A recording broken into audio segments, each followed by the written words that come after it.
రేపు జరగబోయే హనుమాన్ జయంతి శోభాయాత్రకి హైదరాబాద్ నగరం సిద్ధమైంది. గౌలిగూడ నుంచి తాడ్బండ్ వరకు శోభాయాత్ర జరగనుంది. 17,000 మంది పోలీస్ సిబ్బంది, 3,000 మంది ఆర్మీ రిజర్వ్ పోలీసులతో పటిష్ట భద్రత మధ్య యాత్ర కొనసాగనుంది. దీంతో సిటీలో ట్రాఫిక్ ఆంక్షలు పెట్టారు పోలీసులు. దీనికి సంబంధించి మరింత సమాచారం అనిల్ అందిస్తారు.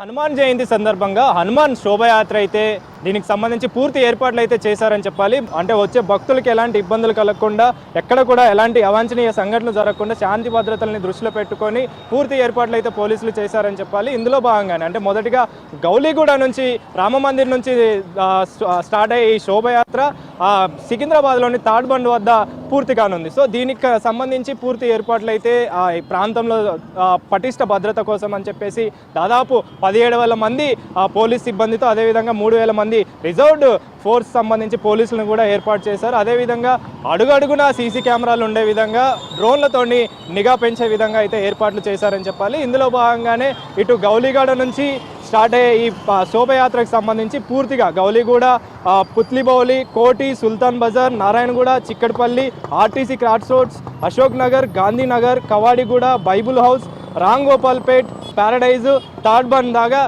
దాకా ఈ శోభాయాత్ర అయితే కొనసాగనుంది. సివి ఆనంద్ కూడా సమావేశంలో చెప్పడం జరిగింది. దాదాపు పోలీసులు పటిష్ట బందోబస్తు భద్రత నడుమ అయితే ఈ శోభాయాత్ర అయితే కొనసాగుతుంది. గతంలో జరిగిన సంఘటనలను దృష్టిలో పెట్టుకొని ఈసారి ఎలాంటి ఇబ్బందులు కలగకుండా శాంతి భద్రత నడుమ ఈ శోభాయాత్ర కొనసాగే అవకాశం ఉందని చెప్పేసి కూడా ఇప్పటికే సివి ఆనంద్ చెప్పారు. అదేవిధంగా ఈ ట్రాఫిక్ సంబంధించి ఈ ప్రాంతంలో అంటే గౌలిగూడ నుంచి తాడ్బండ్ వరకు కూడా వెళ్ళే ప్రాంతాల్లో, ఈ శోభయాత్ర వెళ్ళే ప్రాంతంలో ఆంక్షలు ఉంటాయి కాబట్టి, ట్రాఫిక్ మళ్లింపులు ఉంటాయి కాబట్టి పబ్లిక్ కూడా వాటిని దృష్టిలో పెట్టుకొని వెళ్ళాలని చెప్పేసి కూడా ఇప్పటికే పోలీసులు అయితే తెలుపుతున్నారు.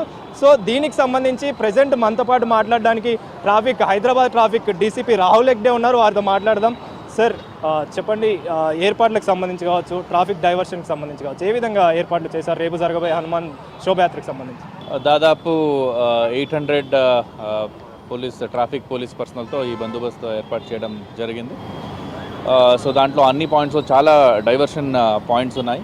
ఎక్కడ కూడా జనరల్ ట్రాఫిక్కి ఇబ్బంది కాకుండా, జనరల్ ట్రాఫిక్, ప్రొసెషన్ ట్రాఫిక్ రెండు ఒక రూట్లోనే వెళ్లకుండా ప్రొసెషన్కి వేరే రూట్ ఇవ్వడం జరిగింది. ప్రతి సంవత్సరము ఏ రూట్ తీసుకుంటారో అదే రూటు ఇచ్చాము. ఆ రూట్లో కూడా ఎంటైర్ రూట్ ఇన్స్పెక్షన్ చేయడం జరిగింది. సిపి గారు కూడా పర్సనల్గా అన్ని రూట్లో ఉన్న అన్ని పాయింట్స్ని చెక్ చేయడం జరిగింది. సో ఇప్పుడు కూడా రూట్స్లో ఉన్న వైర్స్ కానీ, ఈ ట్రీ బ్రాంచెస్ కానీ, ప్లస్ హైట్ రిస్ట్రిక్షన్స్ ఏమేమి ఉన్నాయి, ఇప్పుడు ఇక్కడ రైల్వే అండర్ బ్రిడ్జ్ ఒకటి ఉంది. సో ఇవన్నీ కూడా జాగ్రత్తగా మనము చూసుకున్నాము. అట్లనే తాడ్బండ్ టెంపుల్ దగ్గర కూడా మనకు పార్కింగ్ అరేంజ్మెంట్స్, అక్కడ 2 పార్కింగ్ ఐడెంటిఫై చేసాము. మనం గౌలిగూడ నుంచి తాడ్బండ్ వరకు మనకి ఈ శోభయాత్ర అయితే కొనసాగుతుంది. సో డైవర్షన్ ఏ విధంగా మీరు ఏర్పాటు చేశారు? ప్రజలకు ఇబ్బంది కాకుండా ట్రాఫిక్ నడిపిస్తాం. ఈ బైబిల్ హౌస్ పాయింట్కి వచ్చినప్పుడు మనకు పాట్నీ దగ్గర డైవర్షన్ ఉంటుంది. అట్లనే బాటా క్రాస్ రోడ్స్ దగ్గర డైవర్షన్ ఉంటుంది. అట్లనే కర్బలా అటాక్మెంట్ నుంచి వచ్చిన వెహికల్స్ కర్బలా నుంచి ముందుకు పంపిస్తాము. అట్లనే మళ్ళీ ఆ మహాకాళి టెంపుల్ బైలైన్కి వెళ్ళిన తర్వాత మళ్ళీ ఎంజీ రోడ్కి వస్తుంది. ఎంజీ రోడ్కి వచ్చినప్పుడు కూడా రాణిగంజ్లో డైవర్షన్ ఉంటుంది, ప్యారడైజ్ జంక్షన్ దగ్గర డైవర్షన్ ఉంటుంది. అట్లనే ఈ పాట్నీ డైవర్షన్ కూడా కంటిన్యూస్గా నడుస్తుంటుంది. మళ్ళీ టైలెండ్ ముందుకు వెళ్ళిన తర్వాత మళ్ళీ ఈ రోడ్డు, ఆర్పీ రోడ్డు పంపిస్తాము. సో ఇట్లా చాలా డీటెయిల్గా మనము ప్లాన్ చేసుకున్నాము. ఈ సరౌండింగ్ జంక్షన్స్ ఏమున్నాయి ఎంటైర్ రూట్లో, ఆ జంక్షన్స్ని ప్రజలు కొంచెం అవాయిడ్ చేస్తే బెటర్ ఉంటుంది. సో ఎంతమంది దీనికి సంబంధించి విధుల్లో పాల్గొన్నారు సార్? అదేవిధంగా ఏ అధికారులు పాల్గొనే అవకాశం ఉంది?